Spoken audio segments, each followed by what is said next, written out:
За сүүлийн үед болохоор бидний гэгэрэл гэж боддог одоо ухамсарын өндөр түвшнийг юу гэж тайлбарлаж байна вэ гэхээр энэ бол мэдрэлийн системийн апгрейд буюу мэдрэлийн систем өндөр ачааллыг дааж чаддаг болох гэж хэлж байгаа. За бид нар ингээд өөрийнхөө дээд ухамсар болоод дотоод үнэн мэдлэгтэй ингээд маш олон мэдээллүүдийг даунлоад хийж татаж авч идэг. Гэвч одоо мэдрэлийн систем тэр бүхнийг даах чадваргүй учраас хит их халалт ачааллыг үүсгээд логик ухаан түүнийг ингээд сарнаа алга болгоод тэр цэвэр мэдлэгээ ингээд илэрхийлж гаргаж чаддаггүй тий.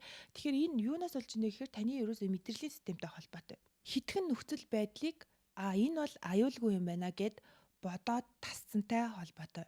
Мэдрэлийн систем аюултай гэх мэдрэмж үүсэх үедээ бид нэр копинг механизм буюу өөрийгөө хамгаалах тийм механизм бүгдэнд нь байдаг те.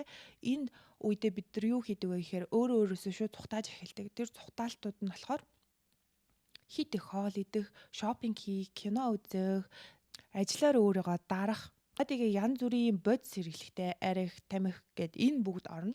За копинг механизм хэрхэн үүсэж ийнэ гэхээр уул нь бол бид нар хоол идэх ёстой юу, идэх ёстой, кино үзэх ёстой юу гэвэл кино үзэх ёстой ш. Гэвч энэ бүхнийг одоо цагтаа байхгүйгээр өөрөөсөө цухтаах зүйл болгон ашиглаж ивэл энэ бол таны мэдрэлийн системийн өөрөө өөрийгөө хамгаалах хамгаалалт болоод байна